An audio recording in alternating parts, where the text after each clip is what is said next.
আজকে আমরা ক্লাস 10-এর 23 নম্বর চ্যাপ্টার ত্রিকোণমিতিক রেশিও ও আইডেন্টিটিস এই চ্যাপ্টারটা পড়ব। যেমন তোমরা বুঝতে পারছো যে ত্রিকোণমিতি, এই যে ত্রিকোণমিতি ত্রিকোণ, এখানে কিন্তু সেই ত্রিকোণ মানে সমকোণী ত্রিভুজকে বোঝানো হচ্ছে। তাহলে আমরা ত্রিকোণমিতি যা পড়ব সমস্ত কিছু বেসড হবে কিন্তু সমকোণী ত্রিভুজের ওপর। আচ্ছা,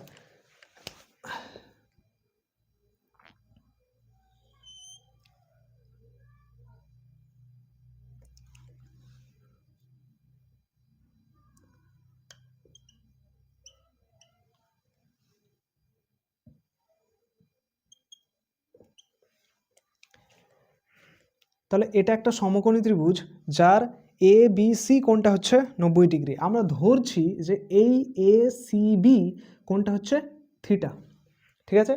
এবার এই কোণের সাপেক্ষে আমাদের লম্ব হবে হচ্ছে এইটা, ঠিক কোণের সামনে যেটা থাকবে, এবং এই কোণের নিচের দিকে যেটা থাকবে এটা হবে ভূমি, এবং সব থেকে বড় যে সাইডটা সেটা হবে অতিভুজ, মানে এটা। তাহলে এটা কি হলো? এটা হয়ে গেল লম্ব। এটা কি হয়ে গেল? এটা হয়ে গেল ভূমি, এবং এটা কি হয়ে গেল? এটা হয়ে গেল অতিভুজ। তাহলে এটা এমন কোনো ব্যাপার না, একটা সমকোণী ত্রিভুজ, যে সমকোণী ত্রিভুজের এই কোণটা হচ্ছে 90 ডিগ্রি এবং এই কোণের নাম আমরা দিচ্ছি কি থিটা, এবং সেই থিটা কোণের সাপেক্ষে আমাদের সোজাসুজি যেটা থাকবে সেটা হবে লম্ব, এবং সবথেকে বড় যে সাইডটা থাকবে সেটা হবে অতিভুজ, এবং এই নিচের দিকে যেটা থাকবে সেটা হবে ভূমি। এবার যদি আমি থিটা চেঞ্জ করে দিই, থিটা চেঞ্জ করে যদি আমি এইখানে দিই, তাহলে সেই থিটা কোণের সাপেক্ষে কিন্তু আমাদের লম্ব আর ভূমি চেঞ্জ হয়ে যাবে। যদি আমরা এখানে দেখি যে সেটা কি হবে, তাহলে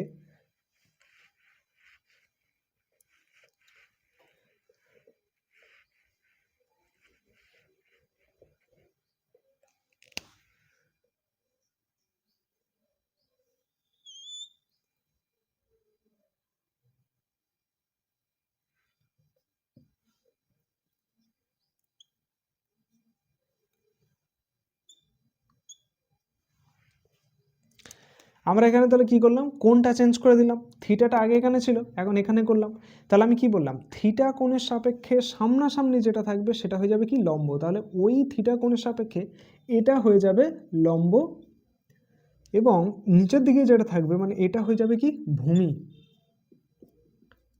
এবং সবথেকে বড় যে সাইডটা সেটা হয়ে যাবে অতিভুজ।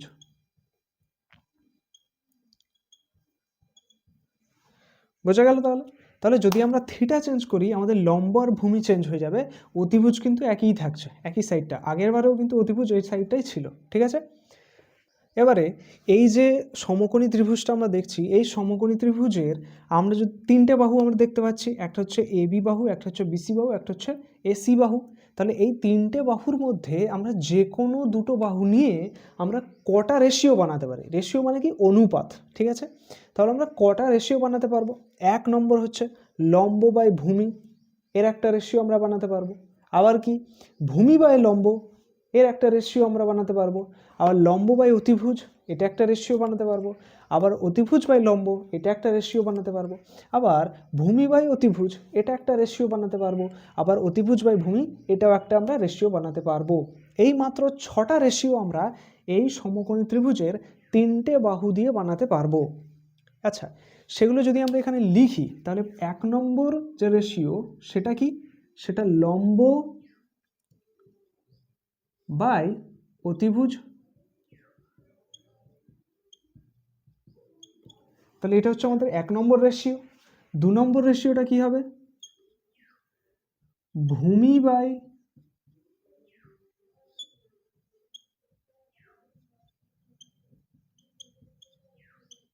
অতিভুজ। 3 নম্বরটা কি হবে?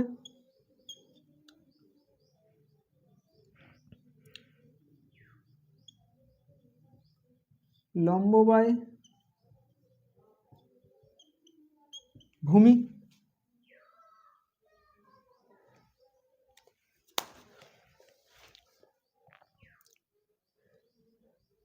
তাহলে এই যে সমকোণী ত্রিভুজটা আমরা দেখছি, এই সমকোণী ত্রিভুজের এই থিটা কোণের সাপেক্ষে লম্ব হবে এটা, ভূমি হবে এটা, এবং অতিভুজ হবে এটা। আমরা এই সমকোণী ত্রিভুজের এই যে তিনটে বাহু আছে, এই তিনটে বাহু নিয়ে আমরা কিছু রেশিও তৈরি করব। যেমন 1 নম্বর একটা রেশিও আমরা কি বানাতে পারি, লম্ব বাই অতিভুজ। আরেকটা রেশিও আমরা কি বানাতে পারি, ভূমি বাই অতিভুজ। আর একটা রেশিও আমরা কি বানাতে পারি, লম্ব বাই ভূমি। এবং ঠিক তেমনই আমরা এগুলো যদি উল্টে দিই, যেমন অতিভুজ বাই লম্ব, অতিভুজ বাই ভূমি, ভূমি বাই লম্ব, এই 6টা আমরা রেশিও এর 3টে বাহুর দ্বারা বানাতে পারবো, হ্যাঁ কি না? এবার যদি আমাদের এর লম্ব, ভূমি এবং অতিভুজের মান দেওয়া থাকে, তাহলে আমরা এই রেশিওগুলো বার করতে পারবো তো। যদি আমরা এখানে অতিভুজ 1 দিই এবং লম্ব যদি আমরা 2 দিই, মানে এখান থেকে এটা পুরো যদি লেন্থ 2 হয় এবং অতিভুজ যদি সরি এটা 1, লম্ব 1 এবং অতিভুজ হচ্ছে তোমার 2, মানে যদি এই পুরোটা 2 হয় এবং এই লম্বটা যদি 1 হয়, তাহলে আমরা প্রথম রেশিও সেটা আমরা কত পাবো, লম্ব আমরা কি বললাম 1 এবং অতিভুজ কত 2, তাহলে এর রেশিওটা এটা হবে যদি এদের লেন্থগুলো দেওয়া থাকে। আবার আমরা জানি পাইথাগোরাসের থিওরেম থেকে যে লম্ব, পাইথাগোরাসের থিওরেমটা কি, অতিভুজের স্কোয়ার মানে হচ্ছে এ সি এর স্কোয়ার ইজ ইকুয়ালস টু কি, এ বি এর স্কোয়ার প্লাস বিসি এর স্কোয়ার। তাহলে আমাদের এখানে কি বলা আছে, এ বি বলা আছে এবং এ সি বলা আছে। তাহলে এ সি কত 2, তাহলে আমরা যদি 2 বসাই স্কোয়ার হয়ে গেল, এ বি কত 1 স্কোয়ার হয়ে গেল, তাহলে বি সি সমান সমান কত আমাদের সেটা বার করতে হবে। এবারে আমরা যদি বিসিটা বার করি সেটা কত হবে আমরা দেখব। তাহলে আমরা এখানে দেখলাম যে বিসি সমান সমান √3 বেরোচ্ছে। তাহলে আমাদের যদি লম্ব 1 হয় এবং ভূমি যদি √3 হয়, তাহলে অতিভুজ আমাদের কত আসছে 2 আসছে। তাহলে আমরা যদি এই রেশিওগুলোতে লিখি সেক্ষেত্রে তাহলে আমাদের ভূমি কত √3 আর আমাদের অতিভুজ কত 2 বসালাম। আবার আমরা দেখছি লম্ব কত আমাদের 1 এবং ভূমি কত আমাদের √3, ঠিক আছে।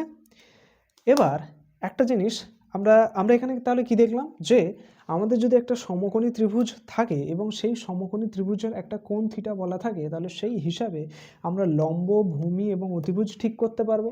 এবং সেই লম্ব, ভূমি, অতিভুজের মান যদি আমাদের দেওয়া থাকে বা যে কোনো দুটোর যদি দেওয়া থাকে, তাহলে আমরা তৃতীয়টা বার করতে পারবো পিথাগোরাসের সূত্র প্রয়োগ করে। তাহলে যদি আমাদের কাছে 3টে বাহুর মান থাকে, তাহলে আমরা এই সমস্ত রেশিওগুলো বার করতে পারবো, ঠিক আছে। তাহলে এই সমস্ত রেশিওগুলো আমরা বার করতে পারলাম।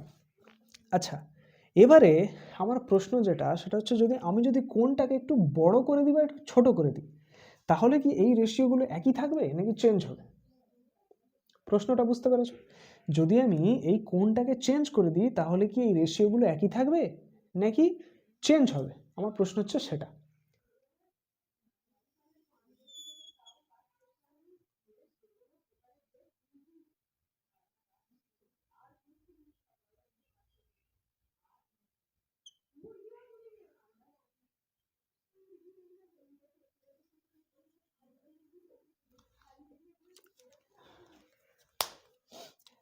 আচ্ছা, এবারে আমরা এর কোণটাকে একটু ছোট করে দিলাম, থিটাটা এবার হয়ে গেল এটা হয়ে গেল আমাদের এবার থিটা।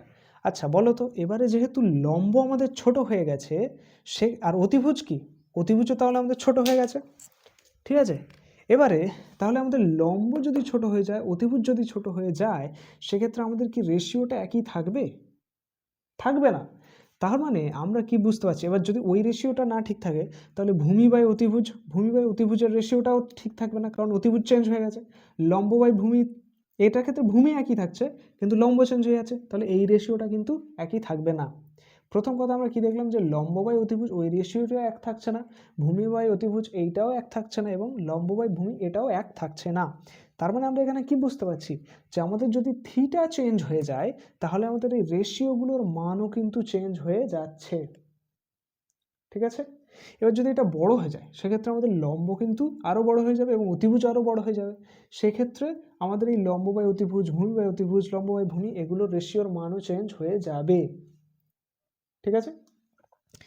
তাহলে আমরা এখান থেকে কি বুঝলাম যে একটা সমকোণী ত্রিভুজ আমাদের দেওয়া থাকলে এবং তার তিনটে সাইডের মান যদি আমরা জানি তাহলে আমরা এই সমস্ত রেশিওগুলো বার করতে পারবো। এবং আরেকটা জিনিস যেটা জানলাম যে এই কোণের মান যদি চেঞ্জ হয়ে যায় সেক্ষেত্রে কিন্তু আমাদের রেশিওগুলোর মান চেঞ্জ হয়ে যাবে। ঠিক আছে, দেখো তাহলে আমরা এই সমকোণী ত্রিভুজের দিয়ে এই 6টা রেশিওই বানাতে পারবো, এর বেশি আর আমরা রেশিও বানাতে পারবো না। তাহলে এই যে লম্ববায়ু অতিভুজ এই রেশিওটাকে বোঝায় এই সাইন, এবং এই থিটা বোঝায় যে কোনো একটা নির্দিষ্ট কোণে এই রেশিওর মান কত। তাহলে সাইন মানে কি? সাইন মানে এই রেশিওটাকে বোঝাচ্ছে, এবং থিটা মানে কোনো একটা নির্দিষ্ট কোণে এই রেশিওর মানটাকে বোঝাচ্ছে। যদি থিটা চেঞ্জ হয়ে যায় তাহলে রেশিওর মান চেঞ্জ হয়ে যাবে। বোঝা গেল? তাহলে সাইন থিটার মানে হচ্ছে কি? সাইনের মানে হচ্ছে এই রেশিওটা লম্ববায়ু অতিভুজ, এবং থিটা হচ্ছে কোনো একটা নির্দিষ্ট কোণে এই যে রেশিও, এই রেশিওর মান। যদি থিটা চেঞ্জ হয়ে যায় তাহলে রেশিওর মানও চেঞ্জ হয়ে যাবে। ঠিক তেমনি ভূমিবায়ু অতিভুজ, কস মানে এই ভূমিবায়ু অতিভুজকে বোঝায় এই রেশিওকে, এবং থিটা কোনো একটা নির্দিষ্ট কোণে ওই রেশিওর মান। যদি থিটা চেঞ্জ হয়ে যায় তাহলে এই রেশিওর মানটা চেঞ্জ হয়ে যাবে। ঠিক তেমনি লম্ববায়ু ভূমি, এটা একটা রেশিও, ট্যান মানে হচ্ছে সেই রেশিওটাকে বোঝায়। এবার থিটা কোনো একটা নির্দিষ্ট কোণে সেই রেশিওর মানটাকে বোঝাচ্ছে। যদি থিটা চেঞ্জ হয়ে যায় তাহলে রেশিওর মান চেঞ্জ হয়ে যাবে। ঠিক তেমনি এই অতিভুজ বা লম্ব, এটাকে কোসেক বলা হয়। কোসেক মানে হচ্ছে এই রেশিওটাকে বোঝাচ্ছে, এবং থিটা কোনো একটা নির্দিষ্ট কোণে সেই রেশিওর মান। যদি থিটা চেঞ্জ হয়ে যায় তাহলে রেশিওর মান চেঞ্জ হয়ে যাবে। ঠিক তেমনি অতিভুজ বাই ভূমি, সেক এই অতিভুজ বাই ভূমি এই রেশিওটাকে বোঝায়, অতিভুজ বাই ভূমি এই রেশিওটাকে বোঝায়, এবং থিটা কোনো একটা নির্দিষ্ট কোণে সেই রেশিওর মান। যদি থিটা চেঞ্জ হয়ে যায় তাহলে আমাদের এই রেশিওর মানও চেঞ্জ হয়ে যাবে। ঠিক তেমনি ভূমি বাই লম্ব, এটাকে কট মানে হচ্ছে ভূমি বাই লম্ব এই রেশিওটা, এবং থিটা চেঞ্জ হয়ে গেলে ওই রেশিওর মানও চেঞ্জ হয়ে যাবে। তাহলে বোঝা গেল sine theta, cos theta, tan theta কি? এগুলো কিছুই না, একটা রেশিও, একটা সমকোণী ত্রিভুজের যে কোনো দুটো বাহুর মধ্যেকার রেশিও, যা কার সাথে কানেক্টেড?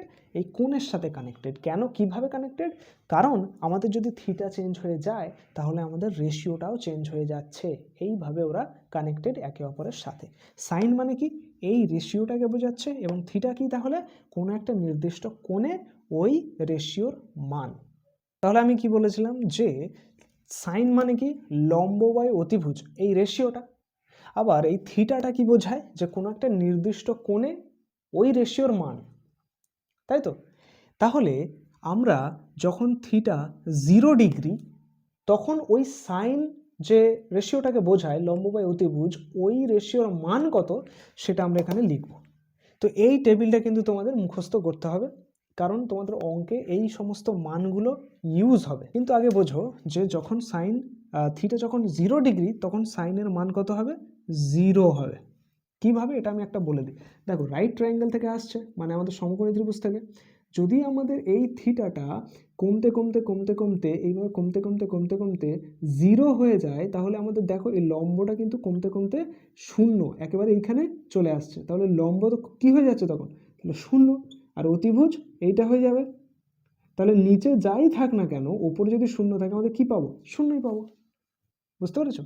তাহলে ওই জন্য 0 হচ্ছে। তাহলে 30 ডিগ্রিতে ওই লম্ব বাই অতিভুজ ওই রেশিওর মানটা হবে হচ্ছে হাফ, আর 45 ডিগ্রিতে 1/√2, এবং এইখানে হবে √3/2 এবং 1।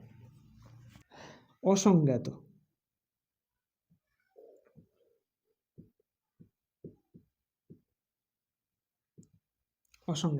অসংজ্ঞাত কথার অর্থ কি? অসংজ্ঞাত কথার অর্থ হচ্ছে যখন আমরা যে কোনো নাম্বারকে যদি আমরা 0 দিয়ে ভাগ করি তাহলে সেটা কি দেয়? আমাদের অসংজ্ঞাত দেয়।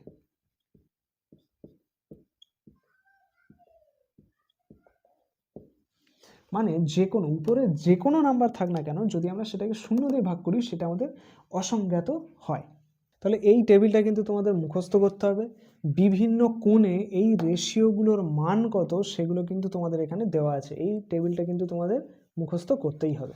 দেখো সাইন থিটা সমান সমান কি, লম্ব বাই অতিভুজ মানে এসি, আর কোসেক থিটা সমান সমান কি, অতিভুজ বাই লম্ব এবি। এবার আমরা সাইন থিটাটাকে এই এবি বাই এসিটাকে 1/AC/AB লিখতে পারি। এবার AC/ABটা কি অ্যাকচুয়ালি, কোসেক থিটা, তাহলে আমরা AC/ABর জায়গায় কোসেক থিটা লিখে দিলাম। তাহলে সাইন থিটার উল্টোকে কোসেক থিটা, ঠিক তেমনি কোসেক থিটার উল্টোকে সাইন থিটা। এই রকমই আরও দুটো আছে, সেটা কি, সেটা হচ্ছে যে কস থিটা সমান সমান 1/sec থিটা, আবার ট্যান থিটা